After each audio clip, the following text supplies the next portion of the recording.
আমার বলতে আজও অস্বস্তি হয়, প্রত্যেকবার অস্বস্তি হবে, কিন্তু তাও আমি বলতে চাইছি গুজরাট গণহত্যার সময় কিন্তু গুজরাটের মুখ্যমন্ত্রী নরেন্দ্র মোদী ছিলেন। উন্মত্ত দাঙ্গাবাজরা একত্রিতভাবে মুসলমান রমণীর গর্ভ থেকে ভ্রূণ বের করে এনে তা ত্রিশূলের ডগায় গেথে মিছিল করতে পেরেছিল। বিলকিস বানোর ধর্ষণে অভিযুক্ত ধর্ষকরা জেল থেকে বেরোতে পেরেছে, তাদেরকে জয়মাল্য দেওয়া হয়েছে। কাশ্মীরের ছোট্ট শিশু আসিফা, তার গণধর্ষণ হয়েছে এবং সেই গণধর্ষণে অভিযুক্ত যারা যে ধর্ষকরা, তাদের সপক্ষে মিছিল হয়েছে আমাদের দেশে।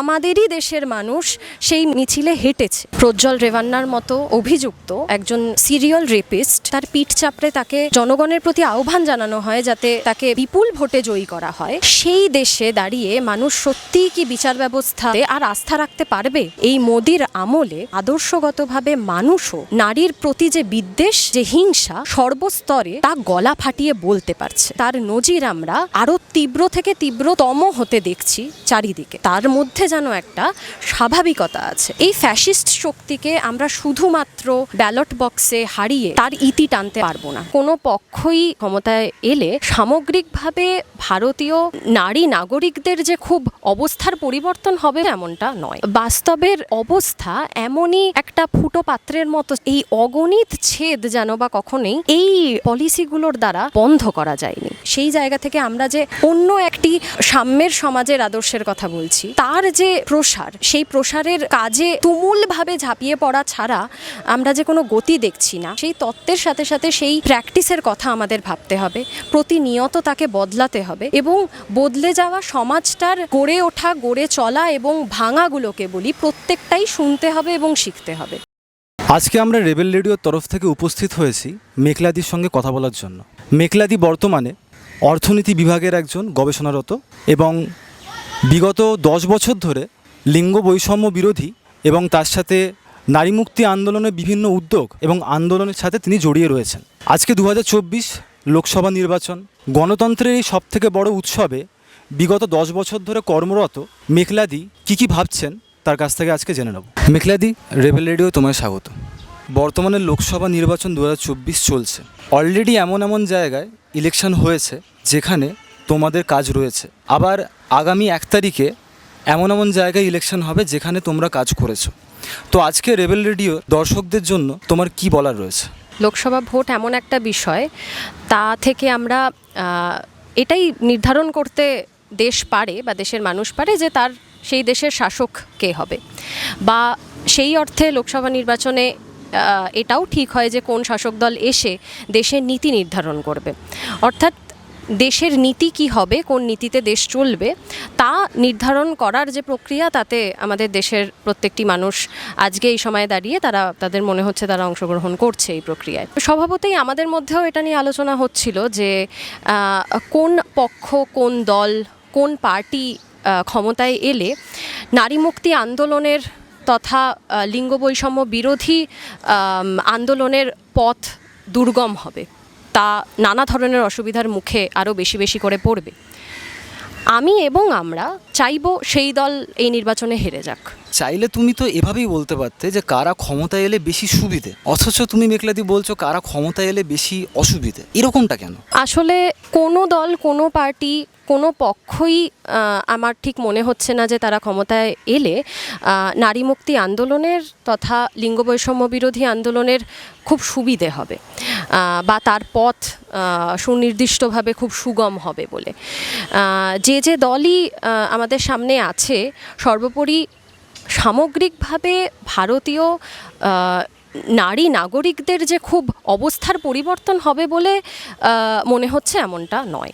সেই কারণেই এভাবে বলা। তাহলে ধরো যদি প্রশ্নটা আমি এভাবে করি যে ভোটের এক পক্ষ তারা বলছে তারা ক্ষমতায় এলে সংবিধানকে তারা রক্ষা করবে, আর আরেকটি পক্ষ তারা বলছে যে তারা ক্ষমতায় এলে সংবিধানকে ছারখার করে হিন্দু রাষ্ট্রের দিকে তারা নিয়ে যাবে, তাহলে তোমার বিচারে প্রথম পক্ষটাকেই তো ভালো লাগা উচিত বলেই মনে হচ্ছে। প্রথমত ভারতীয় সংবিধানের যে গোটাটা খুব ভালো এবং তার মধ্যে সব কিছু খুব নিখুঁতভাবে তৈরি হয়েছে, নিখুঁতভাবে নির্মিত, এমনটা আমি মনে করি না। অর্থাৎ সংবিধান দ্বারা লিঙ্গ সাম্যের প্রশ্ন, নারী এবং পুরুষের মধ্যে যে বিভাজন, যে বৈষম্য আছে, তা দূরীকরণের পথ যে খুব নির্মিত হয়ে আছে এমনটা নয়। আরও ক্লোজলি দেখলে দেখা যায় যে লিঙ্গ প্রান্তে থাকা মানুষদের অধিকারের কথাও আমাদের সংবিধান পুরোপুরি এখনও বলে না।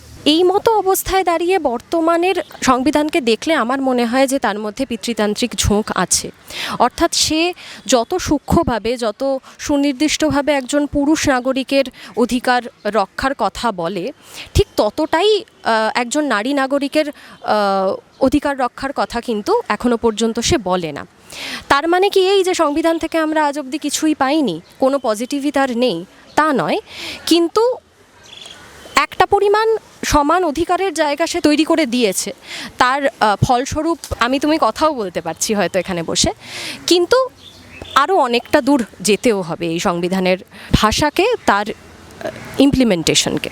দ্বিতীয়ত, ধরা যাক কোনো দল, কোনো পার্টি, কোনো ব্যক্তি সে ক্লেম করলো যে অক্ষরে অক্ষরে সংবিধানের প্রত্যেকটি মাপ, প্রত্যেকটি নিয়ম সে মেনে চলবে, কিন্তু তার মানে লোকসভা ভোটের পর, ইলেকশনের পরবর্তী 5 বছরের মেয়াদে তারা সেটি অক্ষরে অক্ষরে পালন করবেন? তার কি কোনো গ্যারেন্টি আমাদের সাধারণ নাগরিক হিসেবে আমরা সেই গ্যারেন্টি পাই? খানিকটা যদি আমরা ইতিহাসে যাই, আমাদের মনে পড়বে যে কংগ্রেসের সময় থেকে, স্বাধীনতা পরবর্তী কথা বলছি, যে সময় তারা সংবিধান লিখছেন, ইমপ্লিমেন্ট করছেন, সেটা কিভাবে ইমপ্লিমেন্টেড হবে সেটা ভাবছেন, সেই দীর্ঘ 47 থেকে 77-এর সময়টার কথা যদি আমি ভাবি, তারা তো সংবিধানকে মেনেই চলেছিলেন, তারা তো সংবিধানকে ইমপ্লিমেন্ট করতেই চেয়েছিলেন। তার মানে কি সেই সময় ধরে আমরা নারী বিদ্বেষ এবং বৈষম্যমূলক ঘটনাকে প্রত্যক্ষ করিনি? আমাদের সমাজ বা আমাদের দেশ তা দেখেনি? তা একেবারেই নয়। অর্থাৎ আমি যদি এই সুদীর্ঘ সময়টার কথা ভাবি, সেখানে জনতা দল হোক, সেখানে জনতা পার্টি হোক, বিভিন্ন ধরনের জোট হোক, কংগ্রেস সরকার হোক, এই নানা ধরনের শাসক দল আমাদের দেশকে একভাবে চালনা করতে করতে আজকের দিনে আমরা এসে পৌঁছেছি। কিন্তু এও সত্যি যে এই দীর্ঘ সময় ধরে আমাদের দেশের সমাজ, আমাদের মানুষগুলো বা সামগ্রিকভাবে আমাদের দেশটা তীব্র থেকে তীব্রতরভাবে পিতৃতান্ত্রিক মনোভাবাপন্ন হয়েছে, এবং তার ম্যানিফেস্টেশন আমরা নানাভাবে, নানা ক্ষেত্রে দেখতে গেছি। বিভিন্ন দল বিভিন্ন সময়ে তারা এসে, এবং সামগ্রিকভাবে যে দল বা যে শাসক শ্রেণী সবচেয়ে বেশি ক্ষমতাসীন, তারা নানান social reform, economic policy, economic রিফর্মের মাধ্যমে একভাবে বাস্তব পরিস্থিতিকে পরিবর্তন করার চেষ্টা করেছে। কিন্তু বাস্তবের অবস্থা এমনই একটা ফুটো পাত্রের মতো ছিল, তার এই অগণিত ছেদ যেন বা কখনোই এই পলিসিগুলোর দ্বারা বন্ধ করা যায়নি।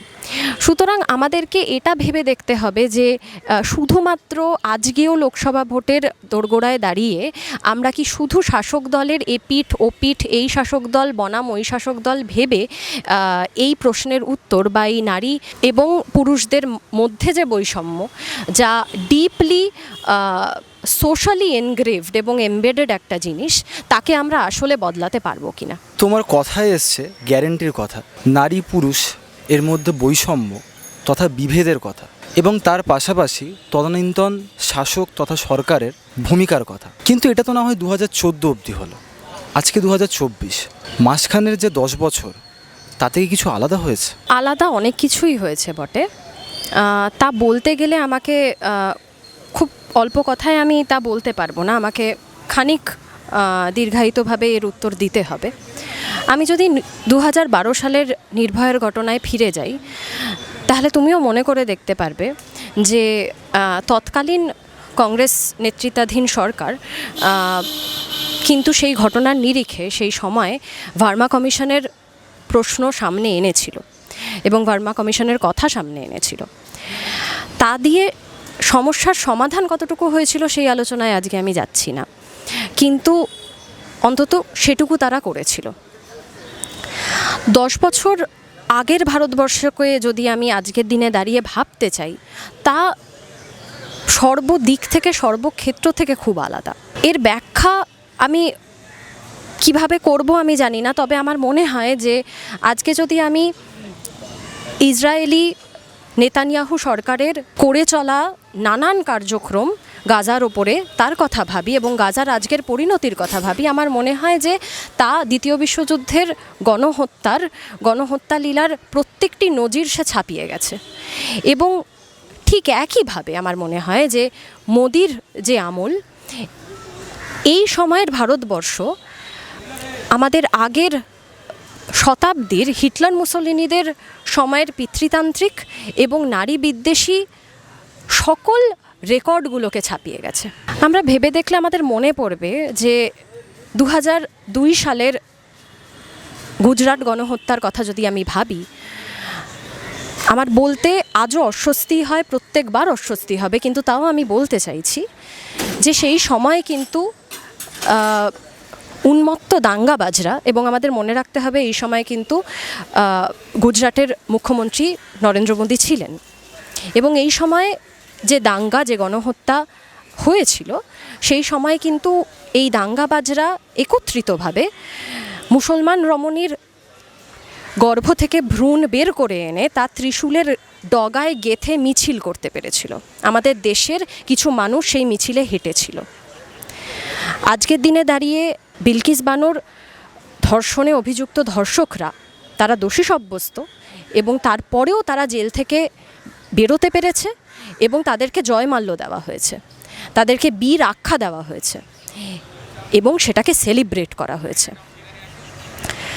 আমরা আরও যদি ভাবি, কাশ্মীরের ছোট্ট শিশু আসিফা, তার গণধর্ষণ হয়েছে এবং সেই গণধর্ষণে অভিযুক্ত যারা, যে ধর্ষকরা, তাদের সপক্ষে মিছিল হয়েছে আমাদের দেশে, আমাদেরই দেশের মানুষ সেই মিছিলে হেঁটেছে।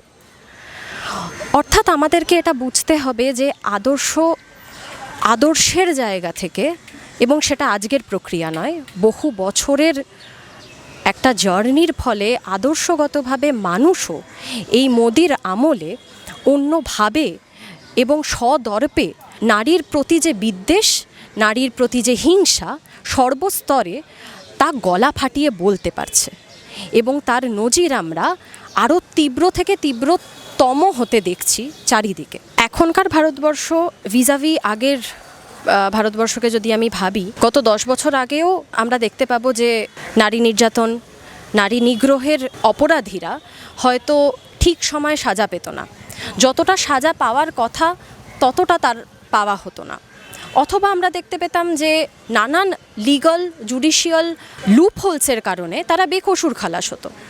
কিন্তু আজকের ভারতবর্ষ একেবারেই অন্য রকম, কারণ তার মধ্যে আমরা নানা ঘটনা এমন দেখতে পাই যাতে আমরা এই নজির পাই আমাদের সামনে যে নারী বিদ্বেষমূলক কাজকর্ম যেন বা করাই যায়, তার মধ্যে যেন একটা স্বাভাবিকতা আছে, তার মধ্যে যেন একটা লেজিটিমাইজেশন আছে। অর্থাৎ আমি যদি ভাবি যে ঠিক খবরের কাগজটা খুললেই কি দেখতে পাই, তাহলে আমাদের মনে পড়বে যে কোনো নারী নিগ্রহ, নারী নির্যাতনের ক্ষেত্রতে কোনো উকিল নির্যাতিতার পক্ষে যে দাঁড়িয়েছে তাকে অনায়াসে খুন করে দেওয়া যায়।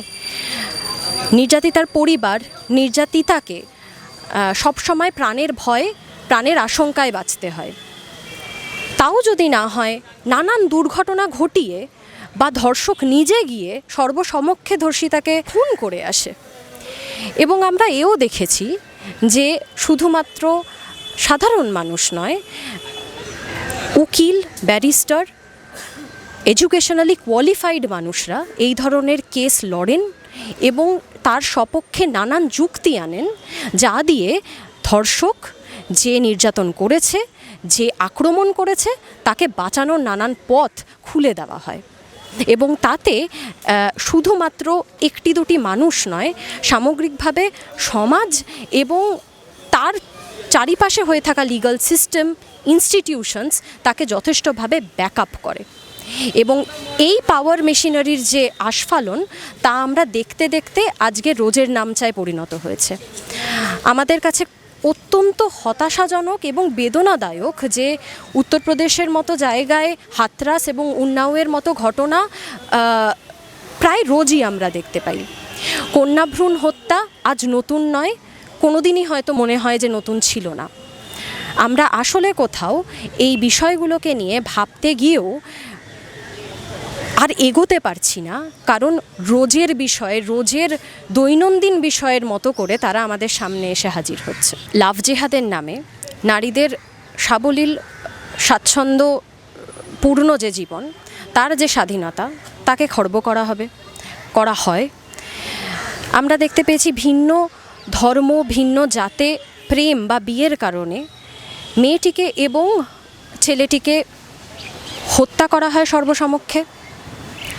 আমরা দেখতে পাই নানা সময় দলিত অথবা আদিবাসী নারীদের ওপর হয়ে চলা নিগ্রহের ঘটনা অনায়াসে চাপা পড়ে যায়, তা খবরে আসে না এবং তা নিয়ে কোনো শোরগোলও আমরা শুনতে পাই না। যে জুডিশিয়াল সিস্টেম এর ওপর মানুষের একটা পরিমাণ আস্থা থাকে বা আমরা দেখে এসেছি যে আস্থা রয়েছে, তাও একভাবে আজকের শাসক দল অনায়াসে তার ক্ষমতা তার ওপরে প্রয়োগ করছে এবং তার মতো করে সেই ক্ষমতার প্রয়োগের ফলে আমরা দেখতে পাচ্ছি যে তার আদর্শনৈতিক জায়গাগুলো থেকে যা যা কনভিনিয়েন্ট, যা যা অ্যাকোমোডেটিং, সেই ধরনের স্টেটমেন্ট জুডিশিয়ারি আমাদের দেশের সামনে আনছে, জনগণের সামনে আনছে এবং তা কোনোভাবেই সমাজ গঠনের দিকে কোনো পথকে সুগম করছে না।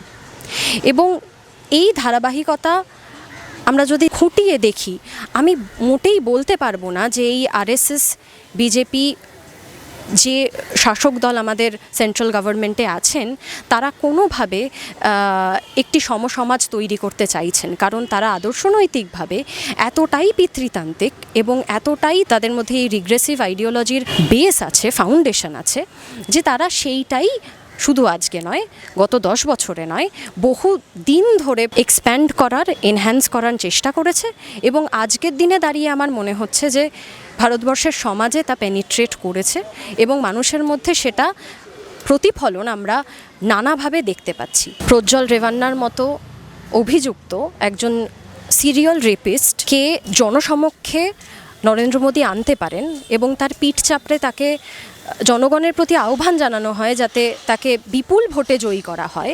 সেই দেশে দাঁড়িয়ে মানুষ সত্যিই কি বিচার ব্যবস্থা এবং নানান তার ইনস্টিটিউশনাল জায়গাগুলোতে আর আস্থা রাখতে পারবে? আজকের সমাজ এবং আজকের পলিটিক্যাল সিস্টেম, তার যে আদর্শ, তাকে ধরে মানুষ সত্যি বৈষম্য থেকে মুক্ত একটি সমাজ নির্মাণের পথে তারা এগোতে পারবে? আমার ব্যক্তিগতভাবে তা মনে হয় না। এই পথ সুদীর্ঘ, এই যে ঘৃণ্য অপরাধের তালিকা শেষ হয় না, তা অত্যন্ত বেদনাদায়ক এবং এই তালিকা যাতে শেষ হয় তার দিকে তাকিয়ে আমরা কতটা কি করতে পারছি এবং কতটা ভাবনার জগতে আরও বেশি এগোতে পারছি, তাই বোধহয় আজকের সময়ের উপযুক্ত কাজ। শেষমেশ একটা প্রশ্ন থাকছে, কোনো বার্তা থাকছে কিনা রেবেল রেডিওর দর্শক তথা আপামর জনগণের কাছে? এক কথায় বলতে গেলে অনেকটা পথ হাঁটা বাকি, দিল্লি অনেক দূর। তবে শুধু তত্ত্বায়ন, শুধু তত্ত্ব এবং উল্টো দিকে শুধু নানান ধরনের ইনিশিয়েটিভ এবং অ্যাক্টিভিটি, যাকে প্র্যাকটিক্যাল ক্রিটিক্যাল অ্যাক্টিভিটি বলা হয়, প্র্যাকটিস বলা হয়, সোশিও পলিটিক্যাল মুভমেন্ট বলা হয়, দুটোর মধ্যেই এক ধরনের মেলবন্ধন দরকার। এরা স্বতন্ত্র, তত্ত্বের আলোচনা এবং তাত্ত্বিক জায়গার যে এক্সপ্যানশন এবং সেই জায়গা থেকে আমরা যে অন্য একটি সাম্যের সমাজের আদর্শের কথা বলছি, তার যে প্রসার এবং সেই প্রসারের কাজে তুমুলভাবে ঝাঁপিয়ে পড়া ছাড়া আমরা যে কোনো গতি দেখছি না, তাও যেমন সত্য, তার সাথে সাথে সেই তত্ত্বের সাথে সাথে সেই প্র্যাকটিসের কথা আমাদের ভাবতে হবে, প্রতিনিয়ত তাকে বদলাতে হবে এবং বদলে যাওয়া সমাজটার পালস বলি, তার ল্যাঙ্গুয়েজ বলি, তার গড়ে ওঠা, গড়ে চলা এবং ভাঙাগুলোকে বলি, প্রত্যেকটাই শুনতে হবে এবং শিখতে হবে। এই পরম পারস্পরিকতার মধ্যে দিয়ে বোধহয় আমাদের আগামীকে ভাবা একমাত্র পথ এবং তা দিয়েই আমরা আগামীকে ভাবতে পারবো। এই ফ্যাসিস্ট শক্তিকে আমরা শুধুমাত্র ব্যালট বক্সে হারিয়ে তার ইতি টানতে আমরা পারবো না। আমাদের সবটুকু স্পৃহা এবং আমাদের আদর্শের ওপর ভরসা করে এগিয়ে চলতে হবে এবং চোখ কান খোলা রাখতে হবে যে বদলে যাওয়া সমাজটার কাছ থেকে আমরা কি কি শিখতে পাচ্ছি, আর আমরা তা দিয়ে মানুষ হিসেবে কতটা বদলাচ্ছি। সুতরাং নিজেকে বদলানো এবং চারিপাশটাকে বদলানোর প্রয়াসের মধ্যে দিয়েই আমরা বোধহয় যে কোনো পরিবর্তনকে আহ্বান জানাই। এবং ঠিক একইভাবে এটি নারী আন্দোলন, নারী মুক্তির আন্দোলনের ক্ষেত্রে সত্য, এবং তার সাথে এও সত্য যে নারী মুক্তি আন্দোলনকে অন্যান্য নানান ধরনের আন্দোলনের ধারার সাথে এক ধরনের এক্সচেঞ্জে আসতে হবে, এক ধরনের কনভারসেশনে আসতে হবে। এই জার্নির মধ্যে দিয়ে আমরা আগামীকে ভিজুয়ালাইজ এবং ইম্যাজিন করতে পারছি বলে আমি মনে করছি। মেঘলাদির কাছ থেকে আজকে আমরা মেঘলাদির কথা শুনলাম। মেঘলাদিকে আসার জন্য অসংখ্য ধন্যবাদ। এবং দর্শকদের উদ্দেশ্যে বলবো যে যারা যারা এই ভিডিওটি দেখছেন, তাদের যদি কোনো মতামত থাকে, যদি কোনো বক্তব্য, বিরোধিতার বক্তব্য থাকে, তাহলে অনুরোধ করে অবশ্যই কমেন্ট বক্সে নিজেদের মতামত জানাবেন। আর ভিডিওটি পছন্দ লাগলে অবশ্যই লাইক করবেন এবং সাবস্ক্রাইব করতে ভুলবেন না। ধন্যবাদ।